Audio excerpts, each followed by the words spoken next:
What is good government? Milyen a jó kormányzat? Most people have little idea. A legtöbb embernek nem sok fogalma van erről. I was educated in America, France, and Canada. Tanultam Amerikában, Franciaországban, Kanadában is, And my education I thought was very good. és úgy gondolom, hogy nagyon jó képzettséget nyertem, Somehow education has changed drastically. de az oktatás az utóbbi időben nagyon megváltozott. I learned Greek history, Én még tanultam görög történelmet, Roman history, római történelmet, European history, európai történelmet, American history. amerikai történelmet. Now they don't seem to learn any of this. Úgy tűnik, hogy ezeket már nem nagyon tanítják. People just know they don't like dictatorships. Egyet tudnak ma az emberek, hogy nem kell nekik diktátor. They know, oh, we don't like Nazis. They are dictators. Nem szeretjük a nácikat, mert azok diktátorok. We would not want to live under a tyranny. Nem akarunk elnyomás alatt élni. I want to bring you back into history. De egy kicsit menjünk vissza a történelembe. What was the most important law case in modern time? A modern időknek melyik volt a legfontosabb pere? I think this was the most important legal case for Europe. Szerintem Európában legalábbis ez volt a legfontosabb per. It happened in Nuremberg, Germany. Németországban, Nürnbergben került rá sor. For 11 months, the Nazi leaders stood trial. 11 hónapon át hallgatták ki a náci vezetőket. From 1945 to 1946. 45-46 között. They were accused of war crimes. Háborús bűnökkel vádolták őket. They were accused of planning and executing the Holocaust, which killed 6 million Jews. Továbbá azzal is, hogy ők tervelték ki és hajtották végre holokausztot, amelynek 6 millió zsidó ember esett áldozatul. They said, we're innocent. Ők mind azt mondták, hogy ártatlanok. Their defense was the following. És a következővel védekeztek. They said, number one, we're acting on orders from our superior. Az első, hogy parancsra cselekedtünk, a feljebb valóink parancsára. Number two, they said, they're acting legally by the standard of their nation's laws. A második számú védekezésük, hogy a nemzetük hatályos törvényeinek megfelelően jogszabályok szerint jártak el. After 11 months, the judges decided. És 11 hónap elteltével a bírók döntésre jutottak. They said acting legally is not a defense. És azt mondták, hogy a jogszabályok szerinti eljárás nem lehet mentesítő tényező. They said there is a higher law that they knew and they were expected to follow. Mert van olyan felsőbb törvény, amit nekik ismerniük kellett, és kellett volna, hogy kövessenek. This is not taught in Australia. Ezt sajnos Ausztráliában nem tanítják. I don't think this is taught in England. Nem, azt hiszem, hogy Angliában sem tanítják. Is this taught in Hungary? De Magyarországon igen. Vagy ti tudjátok. Nobody is shaking their head. Okay, so we have a problem. The children are not learning the most important legal case in Europe. Tehát arra akarok rámutatni, hogy nagyon sok helyen a gyerekeket nem tanítják meg ezekre a legfontosabb kérdésekre. This case acknowledges that there is higher law which comes from a higher authority. Ez a bírósági döntés tehát arra mutat rá, hogy van az emberi törvények fölé emelkedő törvény. This was the belief of the American founding fathers. Ez volt egyébként az amerikai alapító atyák hite is. John Quincy Adams, who was the 6th president, said this. John Quincy Adams, aki a 6. elnök volt, a következőt mondta. Our political way of life is by the laws of nature and of nature's God. And of course presupposes the existence of God. A politikai szemléletünk a természeti törvényeket és Isten természetét veszi figyelembe, abból indul ki, és természetesen eleve feltételezi Isten létét. The moral ruler of the universe. Isten pedig az egész univerzum erkölcsi ura. A ruler of right and wrong. A jó és a rossz közötti döntésnek az ura. Of just and unjust. Az igazságosság és igazságtalanság Binding közötti upon man. Döntés ura, amely kötelező minden emberre. And preceding all institutions of human society and government. És az emberi társadalom és kormányzat minden helyzetére, esetére érvényes. So a good government has to be filled with people who recognize that there is higher authority. Tehát a jó kormányzatnak eleve olyan emberekből kell állnia, akik elismerik, hogy van felsőbb tekintély ő náluk. Germany did not have it. That's why we had World War II. Németországban nem hittek ebben a vezetők, és ennek lett a következménye többek között a második világháború. Imagine if there was no authority higher than politicians. Képzeljünk el egy olyan világot, ahol nincs magasabb tekintély, mint a politikusok. Then we would have a bad government. Akkor nagyon rossz világban élnénk, és nagyon rossz kormányunk lenne. On my way to Hungary, I saw a Newsweek article about your prime minister. Miközben Magyarországra utaztam, a Newsweekben találtam egy cikket a miniszterelnökötökről. And the headline said, "Hello, dictator." És így szólította meg a cikk, hogy hello, diktátor. Now, most people don't even know what a dictator means. Pedig a legtöbb ember azt se tudja, mi az, hogy diktátor. We just know we don't like dictators. Csak annyit tudunk, hogy nem szeretjük a diktátorokat. We don't know a dictator means someone who thinks he is the highest authority. És nem is fogjuk fel, hogy egy diktátor olyan személy, aki magát a legfelsőbb tekintélynek gondolja. Anyone who says, I don't believe there's a God is a dictator. Mindenki, aki azt mondja, hogy én nem hiszek Istenben, tulajdonképpen diktátor. There are little dictators everywhere. Nagyon sok ilyen kicsi diktátor van a világon. The front cover says Mr. Far Right. A címlapon zárójelben szélső jobb úrként titulálják. They say he's a nationalist. Azt mondják nacionalista. And they say that in a pejorative way. És ezt pejoratív értelemben használják. That he wants to isolate Hungary. Mintha Magyarországot el akarná szigetelni. We know this is not true. És persze tudjuk, hogy ez nem is így van. The question is Viktor Orbán God's choice? A kérdés érdekes, hogy vajon Orbán Viktor Isten választottja-e? Well, I would ask, does he believe that there is a higher authority above politicians? Kezdjük azzal, hogy vajon ő hisze abban, hogy van a politikusok fölötti hatalom. I would have to meet him and shake his hands and ask him that. Ha találkozhatnék vele készfogás után, megkérdezném tőle ezt. Because I don't live here. De nem itt élek. But you must get the evidence if he believes this. De ti lehet, hogy jobban tudjátok, hogy vajon mi a válasz erre a kérdésre. Will Mr. Orbán follow God's template of truth and justice? Vajon Orbán úr Istennek az igazságról és igazságosságról alkotott álláspontját képviseli-e? Only you must decide this. Nektek ezt el kellene döntenetek. But what I know is good government, what it looks like in the Bible. Én csak annyit tudok mondani, hogy a Biblia mit mond a jó kormányzatról. And I know attempts to follow the biblical pattern in history. És látunk a történelemben is sok példát arra, hogy ezt a bibliai mintát többen követni próbálták. Now Lord Acton, a British Lord Acton said to an Anglican bishop, he wrote to an Anglican bishop that power tends to corrupt and absolute power corrupts absolutely. A brit származású Lord Acton azt írta egy anglikán püspöknek, hogy a hatalomnak megvan az a hajlam, hogy korrumpálódjon, és az abszolút hatalomnak pedig az abszolút korrupcióra van We have to be hajlama. so careful with political power. A politikai hatalomra tehát nagyon oda kell figyelni. In history, even the gentlest people become tyrants when they're given power. A történelem azt bizonyítja, hogy még a legszolidabb emberek is nagy elnyomókká tudtak válni, ha nagy hatalom került a kezükbe. I want to ask a few questions about Hungary. Hadd kérdezzek egy pár fontos dolgot tőletek Magyarországgal kapcsolatban. Is nationalism bad? Vajon a nacionalizmus az olyan rossz dolog? Is God for nationalism or globalism? Isten vajon globalista vagy nacionalista beállítottságú? Can we answer this as biblical people? Bibliát ismerő emberként tudunk erre válaszolni?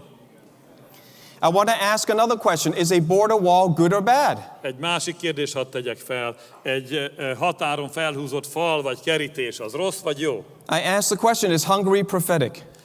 És még egy kérdés. Vajon Magyarország profétikus dolgot tesz? Does Hungary have an important role to play in God's end time plan? Vajon Magyarországnak különleges szerepe van Istennek a végidőkkel kapcsolatos terve szempontjából? Now that I am here in Hungary, I sense your love for freedom. Most, hogy itt vagyok köztetek Magyarországon, érzem, hogy szeretitek a szabadságot.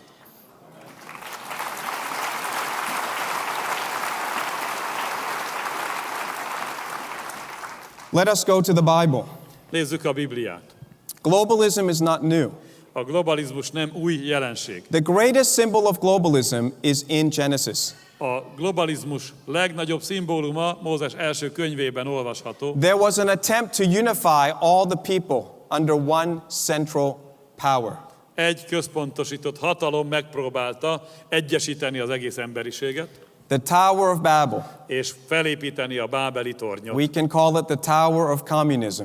Úgy is nevezhetnénk, hogy a kommunizmus tornya. And the first communist was Nimrod. És Nimrod volt az első kommunista. It was not Stalin. Nem Stalin, It was not Lenin. nem is Lenin, It was Nimrod. hanem Nimrod.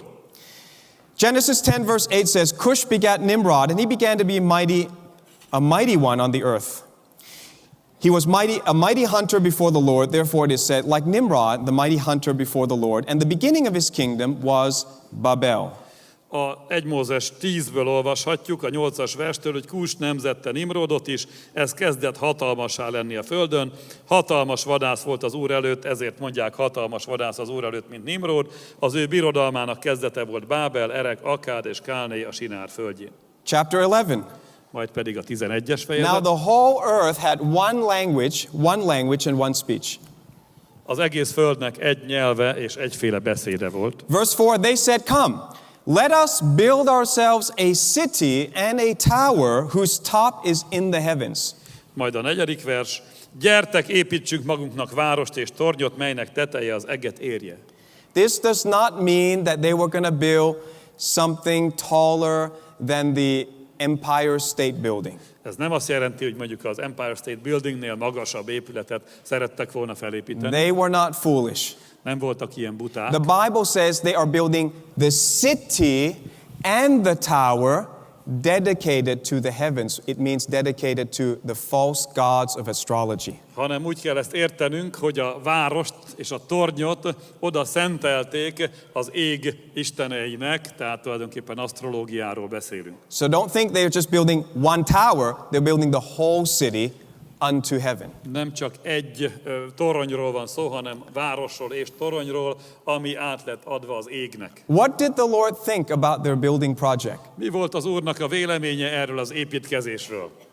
He was quite displeased with their attitude. Egyáltalán nem tetszett neki ez a viselkedés. Verse 6, the Lord said, Indeed, the people are one and they all have one language. This is what they will begin to do. Now, nothing that they propose to do will be withheld from them. Come, let us go down and there confuse their language, that they may not understand one another's speech. And so the Lord scattered them abroad from there over the face of the whole earth, and they ceased building the city, not just the tower. Therefore its name is called Babel. 6. verstől megtudjuk, íme e nép egy, és az egésznek egy a nyelve, munkájának ez a kezdete, és bizony semmi nem gátolja, hogy végezne vigyenek mindent, amit elgondolnak magukban. Nosza szálljunk alá, és zavarjuk ott össze nyelvüket, hogy meg ne értsék egymás beszédét, és elszélesztette őket onnan az Úr az egész földnek színére, és megszűntek építeni a várost. So God created, the Jews say, God created from there 70 nations. És a zsidó tradíció szerint Isten ott 70 nemzetet hozott létre. 70. So there must have been 70 main languages. Ez pedig azt is jelenti, hogy 70 fő nyelvet is hozott létre. Germany and Austria would be one nation. Ilyen szempontból Németország és Ausztria egy nyelvnek, egy they speak the nemzetnek same számít, language. mert ugyanazt a nyelvet beszélik. Definitely God created Hungarian. Biztos, hogy a magyar nyelvet is Isten ott teremtette. Nobody speaks such a difficult language except you. Ilyen nehéz nyelvet senki más nem beszél a világon, csak ti. So one out of 70 for sure is Hungarian. Tehát a 70-ből egy biztos a magyar. Also Thai, definitely. Thai was created. És a másik a biztos, hogy a táj nyelv, mert az is ilyen nehéz. And language then divided the people and the nations were created based on different languages. És a nyelv végül is szétválasztotta nemzetekre az addig egységes emberiség. Please understand, God created nations. Ne felejtsük el tehát, hogy Isten hozta létre a nemzeteket. Satan wants globalism, God wants nations. A sátán akarja a globalizmust, Isten akarja a nemzeteket. You have to ask why. Feltehetjük a kérdést, hogy vajon miért?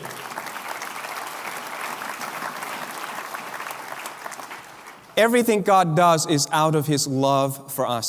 Amit Isten tesz, mindig az irántunk érzett szeretetéből teszi. Nations are a safeguard for us against tyranny. Ugyanis a nemzeti lét egy biztosíték a zsarnokság, elnyomás ellen. And against idolatry. És egyúttal a bálványimádás ellen No is. one government Nem lesz egyetlen olyan and kormányzat, no one false religion is supposed to control és nem lesz all the people in the world. egyetlen olyan hamis vallás, ami a világ minden nemzetére befolyást tud gyakorolni. Historically, governments can go bad very quickly. A történelem azt mutatja, hogy a kormányok nagyon gyorsan el tudnak torzulni, romlani. We see that Joseph was so instrumental in saving Egypt when they had a famine. Látjuk, hogy József Egyiptomban milyen nagy szerepet töltött be abban, hogy megmeneküljön a nép az éhségtől. But only a few years later, the leader of Egypt, Pharaoh, made all the Jews into slaves and forgot about Joseph. Néhány év elteltével azonban az új egyiptomi fáraó bántalmazni és öldökölni kezdi a zsidókat, és teljesen elfeledkezik Józsefről. When government go bad, they don't just go a little bad. Most of the time, they declare themselves a replacement of God. Ha egy kormányzat megromlik, akkor általában nem kicsit romlik meg, hanem úgy viselkedik, és gyakran ki is mondja, hogy ő Istent helyettesíti. It's not enough for them just to have a lot of money. Nem elég nekik, hogy csak sok pénzük lesz. Pharaoh said, I am God. A fáraó azt mondta, én vagyok az Isten. It happened again to Nebuchadnezzar from Babylon. Pár évszázaddal később Nabukodonozorral szintén ugyanezt történt. When he became bad, Amikor ő megromlott, he said, worship me, I'm God. And he made a golden statue of himself. engem imádjatok, én vagyok az Isten, ezért készítetett magának szobrot. It happened when Antiochus Epiphanes IV of Syria turned bad. És ugyanezt történt Antiochus Epiphanésszal is, a szíriai királlyal, amikor ő megromlott. He declared himself God and sacrificed a pig in the holy temple of God. Ő is Istennek kiáltotta ki magát, és sertést áldozott fel a jeruzsálemi templomban a saját maga tiszteletére. The Bible already predicts when the Antichrist comes, he will declare himself as God. A Biblia előre kijelenti, hogy amikor megjelenik majd az Antikrisztus, ő is Istennek kiáltja ki magát. Well, what does it mean to be God? Mit jelent vajon az, hogy Isten? It means you can make laws. Azt jelenti, hogy törvényeket hozhat, No one can question you, senki nem tehet fel neki kérdést, and no one can criticize you, senki nem kritizálhatja, and no one can question your laws. senki nem kérdőjelezheti meg a törvényeit. We have a lot of little gods around. Nagyon sok kis Isten van már a világban, Now, God punished these globalists. de ezeket a globalistákat visszatérve Isten megbüntette. All dictators aspire to world domination. Minden diktátornak megvan az a vágya, hogy az egész világ fölött uralkodjon. Normal people don't want to do that. Normális embereknek nincs ilyen vágya. Normal people love their people and want to take care of their country. Normális emberek szeretik a saját népüket, és szeretnének a saját nemzetükért valami jót tenni. Dictators have the spirit of Nimrod. A diktátorokban valahogyan ott van a Nimrod szelleme. They're not content with their country. Nem elég nekik a saját országuk, They want to take other people's countries. szeretnék elvenni más embereknek az országát, This breaks the 8th commandment. és ez viszont megsérti a 8. Thou shalt parancsolatot, not steal. hogy ne lopj, This breaks the 10th commandment. és a 10. is, You shall not covet your neighbor's stuff. hogy ne kívánjad a te fele barátodnak semmiét. So what you see then is globalism actually is the biggest idolatry, the biggest form of idolatry. Végeredményben tehát azt láthatjuk, hogy a bálványimádásnak a végkifejlete az a globalizmus. They did not forget the spirit, their father Nimrod. Nem felejtették el a globalisták az ősatyjukat, Nimrodot. When the European Union built their parliament building, they modeled it after the Tower of Babel. Amikor az Európai Parlamentnek az épületét felépítették, akkor a Babel toronyról mintázták az épületet. Let me bring you to the book of Daniel. Nézzük most egy kicsit meg a Dániel könyvét. I hope you can see that God is for nations and not for globalism. Tehát remélem, hogy eddig megegyeztünk abban, hogy Isten a nemzeti létet támogatja, nem a globalizációt. But people don't learn this. De az emberek mintha nem tanulnának a They don't believe történelemből, this. nem hiszik el ezt. The suffering of humanity is we keep wanting someone else but God to rule. És az emberiségnek a szenvedéseire mindig valami más uralkodót akarnak válaszként, csak Istent ne. One night, Nebuchadnezzar, the king of Babylon, had a dream. Egy éjjel Babilon királya Nabukodonozor álmot látott. God showed him the future. Isten megmutatta neki a jövőt. God used an object lesson. Egy leckét adott neki. So he saw a statue made of different kinds of metal. Különböző fémekből összeállított szobrot látott a The király, prophet Daniel came to interpret the dream. és ezt az álmot csak Dániel tudta neki megmagyarázni. He said, the gold head is you, it's Babylon. Azt mondta, hogy az aranyfej az te vagy, Babilon. After that, it's all future. Aztán már a jövőnél tartunk. But for us, it's past, it's A history. mi számunkra most már ezt visszatekintve történelem, múlt. So Daniel said, after you will come another kingdom made of silver. Dániel tehát azt mondta a királynak, te utánad egy másik birodalom jön, az Perzsia, az ezüst. Silver not as precious. Az nem olyan értékes már, mint az arany. This will be Persia.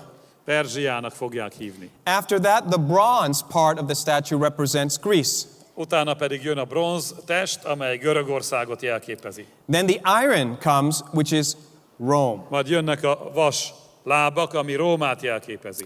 And Rome is represented by two legs, Rómát a két láb jeleníti meg, because Rome will split into the Eastern Empire, the Byzantine Empire, and the Western ami Empire. arra utalhat, hogy Róma ketté szakadt, keleti vagy bizánci és nyugati római birodalomra. Now, this is where most American prophecy teachers stop.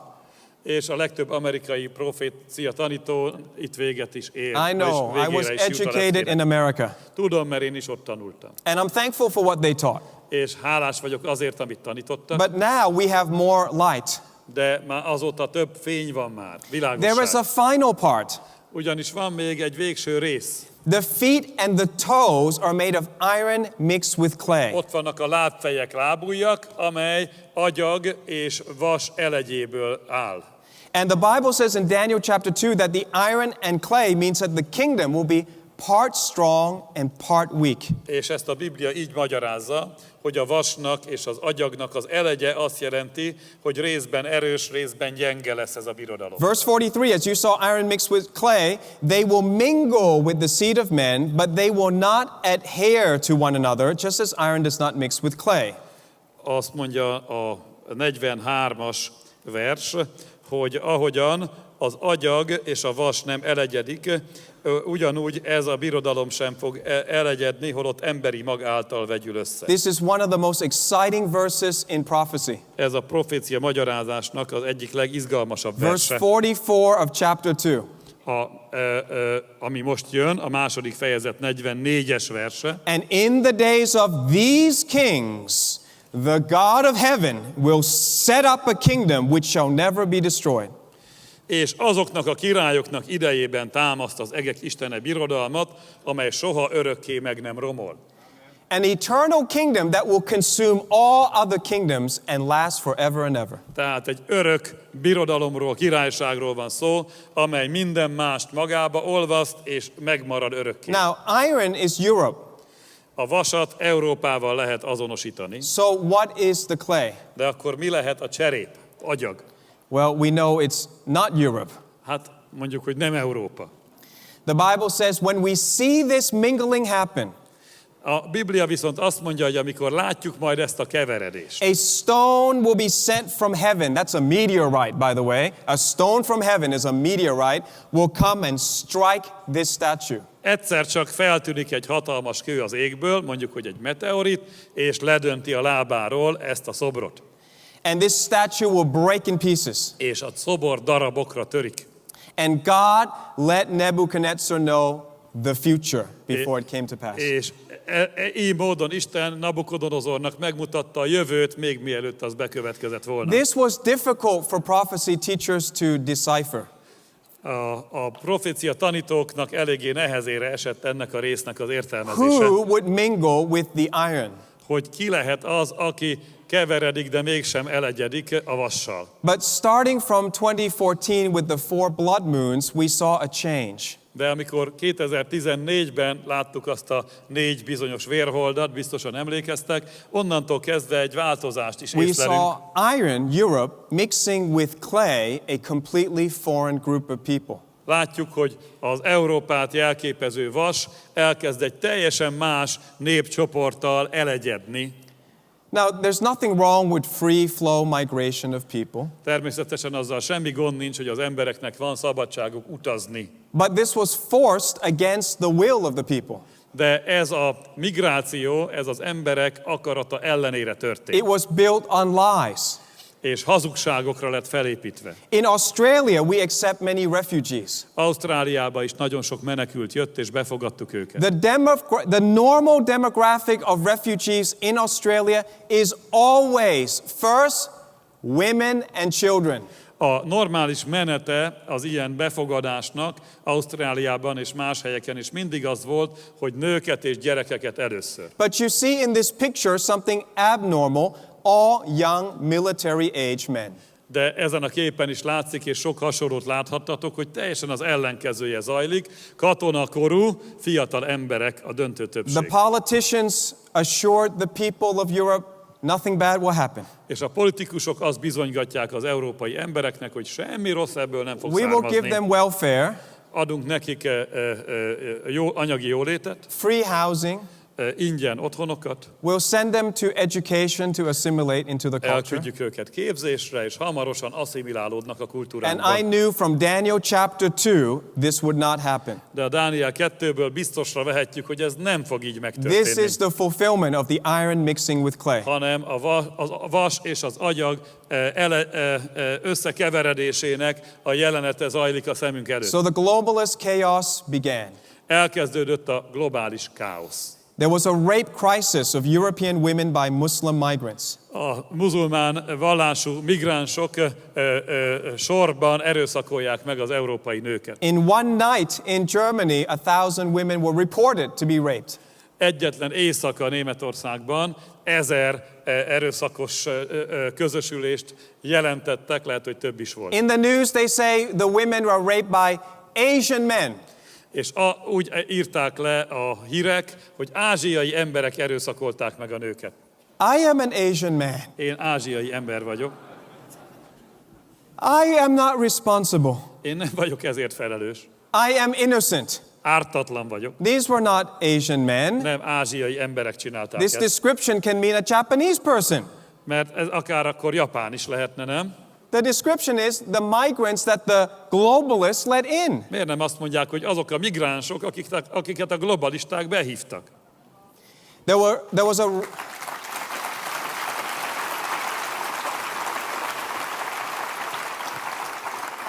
girls and boys were being raped in swimming pools.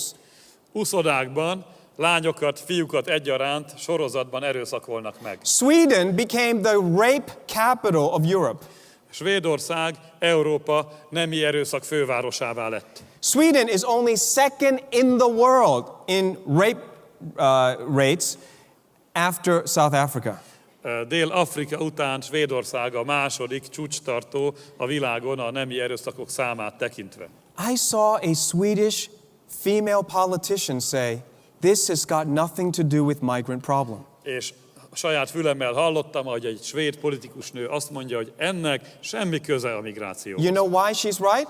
Tudjátok, hogy miért van igaza? Because in Sweden, they prohibit you to take statistics on the ethnicity of the rapists. Azért, mert Svédországban törvény van arra, hogy a nemi erőszakolóknak az etnikai származásáról nem szabad statisztikát készíteni. So the government has no statistic on who committed the rape by ethnicity. Tehát a kormánynak nincs arról statisztikai adata, hogy kik állnak a nemi erőszak hullám mögött. Therefore, in her ideology, the migrants have nothing to do with the increase of rape. The increase of migrants have nothing to do with the increase of rape. Így aztán ez a hölgy arra a következtetésre jutott, hogy a bevándorlók számának a növekedésének semmi köze az erőszakok számának növekedéséhez. If you love the truth, this is absolutely insane. De olyan embereknek, akik szeretik az igazságot, ez egy teljes hülyeség. But we can't talk about it. De erről nem szabad beszélni.